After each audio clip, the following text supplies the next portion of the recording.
this hearing, to put it bluntly, has sucked. There is one thing that Republicans and Democrats seem to have in common today, which is that we're willing to be players in a game. Both sides, at times, using this hearing to take shots at our favorite political nemesis. And I see some members practically patting themselves on the back when they get a good insult or counterpoint in. But this isn't a game. Oversight isn't a game. Under this Republican majority, we have wasted month after month censuring, expelling, holding people in contempt, and almost impeaching. And for what? Okay. Republicans have passed nothing of substance in the House. What our Oversight Committee should be doing, instead of spending now dozens of hours arguing about Hunter Biden, is real oversight of issues that affect all Americans, like corporate price gouging, unconstitutional government surveillance, and waste at the Pentagon. The fact that members think that real Americans outside of this partisan environment on Capitol Hill care about this is everything that is wrong with Washington. So that Americans who love this country and just want a better future don't have to listen to hours of frustrating attacks and procedural debates in a partisan game, let me sum it up. 1, there is zero evidence of President Biden doing anything wrong, including in connection with his son. No evidence of an impeachable offense, not a little, not something, none. 2, Hunter Biden has offered to testify in public in front of this committee. If Republicans only want his secret, private testimony, that is, as the kids say these days, sus. If my Republican colleagues are truly in this to get answers, and I hope they are, stop wasting all our time on holding Hunter Biden in contempt on a deposition and ask him your questions. He'll be here under oath, and the American people can watch. What's more transparent than that? What's better accountability than letting the American people hear Hunter Biden's answers? That's real accountability, not political gamesmanship behind closed doors. This is a game where nobody wins and everybody loses. It is Washington at its worst. And I'll tell it like it is without pointing the finger at either party. This sucks. I yield back. Does any further member wish to debate on the Frost Amendment? Mr. Chairman. Mr. Palmer. I appreciate the gentlelady's remarks, but I do want to point out that one of the reasons it's necessary for Hunter Biden to appear to give a deposition is that he is a material witness in an ongoing investigation of potential corruption at a very high level. I think, to your point, that this has devolved into partisan politics. When we have an obligation as members of this committee, a very solemn responsibility to pursue evidence and investigate charges legitimately and not let it become what it has become today. And I don't think we're getting there. I do think that Hunter Biden has a responsibility to respond to the subpoena through his legal counsel if he so chooses, in a responsible way. What he did in showing up outside the steps of the Senate is contemptible. He shouldn't have done that. But we need to investigate this. We need to follow the evidence. And he needs to appear as a material witness to an ongoing investigation. If he comes in to testify before this committee, there are other issues related to his activities that I think would be germane. But I really believe at this point we need to move forward with this. And frankly, I think Hunter Biden should have responded to the subpoena and either himself or through his legal counsel. With that, Mr. Chairman, I yield back. Somebody yields back. Mr. Boskowitz. Thank you, Mr. Chairman. You know, I appreciate the gentleman's solemn points and pleas, but the reason why folks on this side of the aisle have a hard time digesting that is because your curiosity on what violates the law only applies when it's politically convenient. To talk about Hunter Biden when it's pennies, when it's pennies compared to $2 billion from a foreign government. And I'm not saying that Jared Kushner violated the law, but what I am saying is that was probably negotiated before he left, a $2 billion deal. You announce it months after you leave, probably negotiated before. He never run a hedge fund before. We talk about Hunter Biden having no experience. He never had run a hedge fund before. He was put in charge of Middle East. The $2 billion is from the Middle East. He had no experience in the Middle East. But there's no curiosity because it's Jared and because he's Trump's son-in-law. And so coming to us and pleading with us about Hunter wouldn't sound so hypocritical if there was one of you, just one of you, that would look into the camera and speak into the microphone and say, you know what, that smells pretty bad. We should look into that as well. And I think, quite frankly, the American people would believe you more about your inquiry and about Hunter if they saw your curiosity into the Biden family with the same curiosity into the Trump family. And so that's why we are where we are. It's why the American people have no faith in this institution. And it's also why, quite frankly, you know, many members of your own party have gone in front of the camera and admitted the 118th Congress has done nothing. And so we're here. We would like to do oversight and apply the law and the rules universally. But when we talk about Trump or Jared Kushner, you all look down just to make sure Donald Trump doesn't see you on camera. You can't even look up and be interested that a foreign government, months after someone who actually worked in the White House, Hunter Biden never worked in the White House, months after someone worked in the White House and was in charge of that very region, got $2 billion. Thank you, Mr. Chairman. Would the gentleman yield? Sure. Yes, I would. With great respect, your allegations have absolutely nothing to do with what this committee's investigating. And you're not curious about it, though? Well, it has absolutely nothing to do with anything that we're investigating. But don't we get to decide? There are questions. Okay, sorry. Well, I don't want to use up the time, but I made my point. I yield back. Thank you, Mr. Chairman. And I just want to respond to my friend from Florida, gentlelady from California.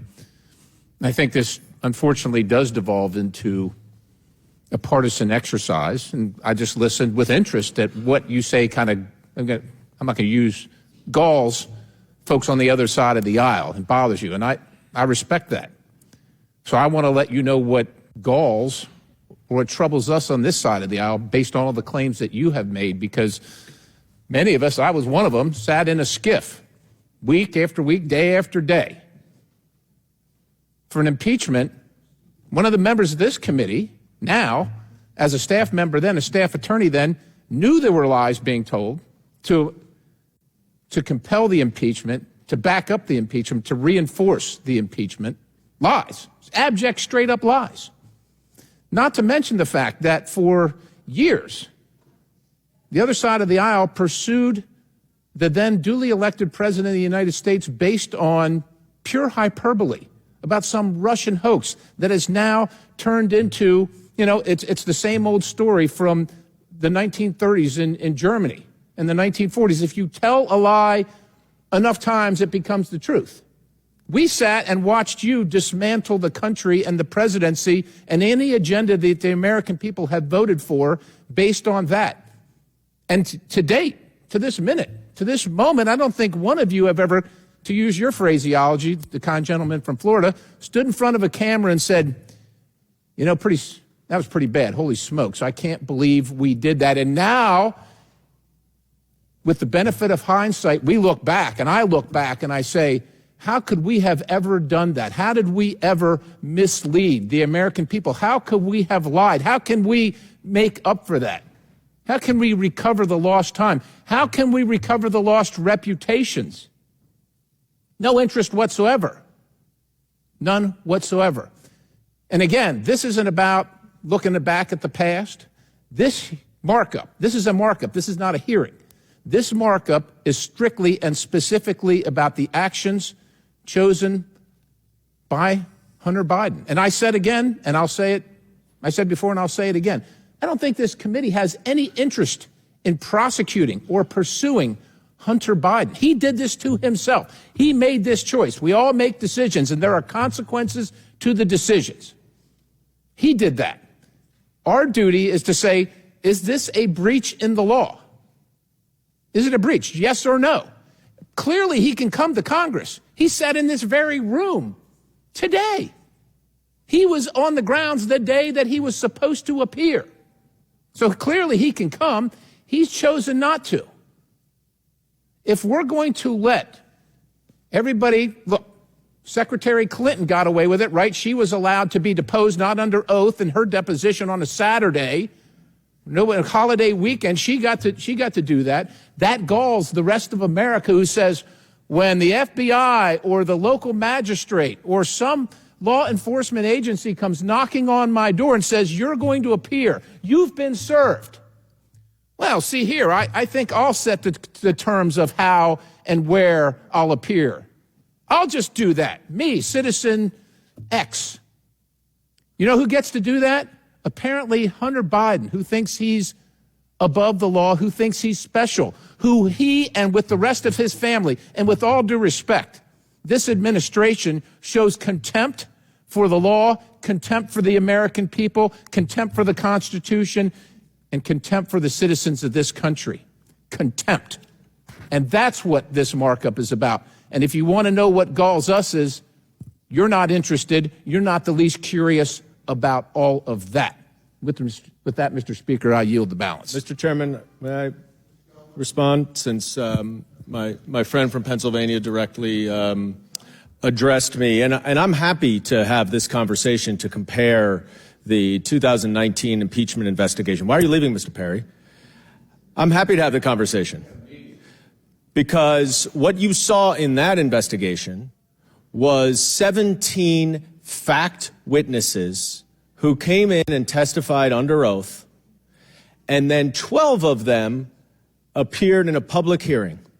There wasn't a single thing that any Democratic member of Congress said that was not supported by neutral Trump administration fact witnesses and what their testimony and their documents said. Contrast that with what we have here. We haven't had a single public hearing with a single fact witness. Not one. The only public hearing we had was a complete debacle where the Republicans' own witnesses said that there is nothing approximating an impeachable offense here. So we're done. We're not having anything out in the public. And you haven't even released the transcripts of all of the depositions. When we had our first impeachment hearing with the constitutional law professors, and I would note, I at least admire your fellow colleagues on the Homeland Security Committee, which I also sit, they didn't even bother to bring in any constitutional law or impeachment experts in their first impeachment hearing today. At least they learned from the debacle that was yours. But at that hearing, we moved to have your own fact witnesses come here and testify in public as part of the impeachment inquiry. And you voted it down. You voted it down. So if you want to compare 2019, that's fine. Let's do it. Because every single fact that was in a 300-page report was not spoken by counsel, me, by Adam Schiff, the chairman of the Intelligence Committee, by any member of the Democratic Committee, of the Democratic Party. It was testimony from witnesses who had knowledge, who actually had expertise and experience and factual information about the topic at hand. We don't have that here. And when we have a witness who is willing to come and sit here and give you the evidence that you claim you want to have, you say no. You say no. You understand the accommodation process and how that works in Congress. That means that Congress issues a subpoena, and the receiving party works with Congress to accommodate the interest of both parties so that Congress can get what it needs and the interest of the witness can also be served. Hunter Biden's attorney has done that. He has agreed to every single thing in your subpoena. Every single thing. Under oath, any questions you want, any topic you want, any date you want. He will not raise privileges available to him under the Fifth Amendment. He will answer your questions. The one accommodation he wants is to do it in public in front of the American people, and you are too afraid to let him do that. And I'll yield the remainder of the time to Mr. Raskin. Now, Chair's going to recognize, Mr. Raskin will have a minute and 3 seconds. The Chair's going to recognize Mr. Gosar. I just have to throw in, you must have been absent when the IRS whistleblowers testified with respect to the number of crimes and evidence that the IRS had on the person who we're voting to hold in contempt today. You remember that hearing? Being Chair recognized Mr. by the Gosar. Department of Justice because Chair recognized Mr. Gosar. I will tell you, the gentleman from New York has got some facts wrong. You know, when we were talking to these witnesses, these constitutionals, Jonathan Turley, they said they rose to the occasion of impeachment. But they said there was a suspicion, and that's what the impeachment inquiry was all about, to go get that information, if there is. They all said that there was a suspicion based on these shell corporations. So they did say that. They didn't say what you just said. You mischaracterized that. So, you know, from that standpoint, we got to be very, very careful with how we're cherry picking this information. Maybe we do it, but you do it too. And you did it right there. Because they did not have. Will the gentleman yield for a question? I'll give you a quick question. What I said is, and I just want to make sure we're on the same. I said that the witness testified that there was insufficient evidence to impeach Joe Biden. It was an impeachment inquiry hearing. No. It was he said there was more than enough evidence to proceed with the impeachment inquiry. That's what we're doing. Let's be but clear did he about also what we're say doing that here. there was insufficient evidence? Not Mr. Gosar's time. No. Yeah. He said both. He said both. You know, and when we're comparing apples to apples on the two impeachments of Mr. Trump, you didn't even go through an impeachment inquiry. You didn't vote on the floor on one of those. So if you're talking about apples and apples, we're not even close to that. You know, the one thing I thought was the lady justice is blindfolded. She's got the scales. You put the information in there, and she's going to give you a result. She's blindfolded. She doesn't see who that is. You know, Trey Gowdy made that comment. We're missing the point here, is that the information that we got is from factual based. There's information there that is suspicious. Why would you stack all these shell companies up? You got the IRS folks that said this were whistleblowers. They didn't exonerate. I got to tell you, they are not liars. They're not liars. They do one thing. They're good at auditing. So I think what we do is we got to get back to the order of business. That is Hunter Biden violated the context of the subpoena. You know, he's not above the rule of law, so we ought to be just continuing that vote. I yield. Right. Now, Mr. Raskins has a minute and 3 seconds. Yep. First, to my friend, Mr. Gosar, we did not launch an impeachment inquiry for the second impeachment because Donald Trump tried to overthrow the Constitution on January 6th, 2 weeks before he left office, and we were the targets of that impeachable offense. So we all saw it. We were the witnesses, and we were the ones to vote on it, and we didn't quite have time for all of those niceties, but all of us knew exactly what happened. Secondly, I am sorry that Mr. Perry left the room at Josh Hawley's speed when Mr. Goldman began to speak there, because he made two really important points. One was he said that if you get a subpoena, you comply with the subpoena, you answer it. Yes, I would like to tell him, Mr. Perry, you comply with your subpoena. But no, he decided to arrogate the law to himself and to claim that the January 6th committee was invalid, it was illegal, it was unconstitutional. All claims that were rejected by federal courts. They do not have a single case authority for that at all. And yet he's going to now lecture other people about complying with subpoena. I mean, he should, I think, delegate some of his time to some other members to speak on that. It's a little uncomfortable there. And finally, the the gentleman. Yes, And you're- I will you're- yield. Yes, go ahead. Will allude to good process builds good policy, builds good politics. Would you agree? Yes, I totally You agree. don't skip, in the severity of impeachment, you never skip that process. But you did. Donald Trump was already arguing that he couldn't be tried because it was too late at that point. Okay. He was already arguing All that. right. Your all's 10 minutes has expired. Mr. Fallon, I think we have a minute and a half. Thank you, Mr. Chairman. You know, what this has devolved into is deny, deny, deny, counter accuse. It's an old adage, and it's unfortunate because, again, and we've been talking about this now 5, 6, 10 times, the difference between a private deposition is hundreds of hours can be expended, and you can really drill down, and you can have accountability. You can get an in-depth interview. And then at that point, after we've all read that, we can come here and each of us can get our 5 minutes. This is a very big difference, and it's a distinction that needs to be, again, reiterated and refuting some of the Democratic arguments.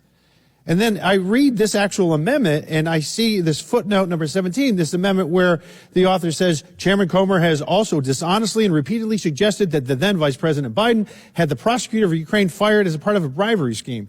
Where's the proof? And then you read the footnotes, and there are opinion pieces.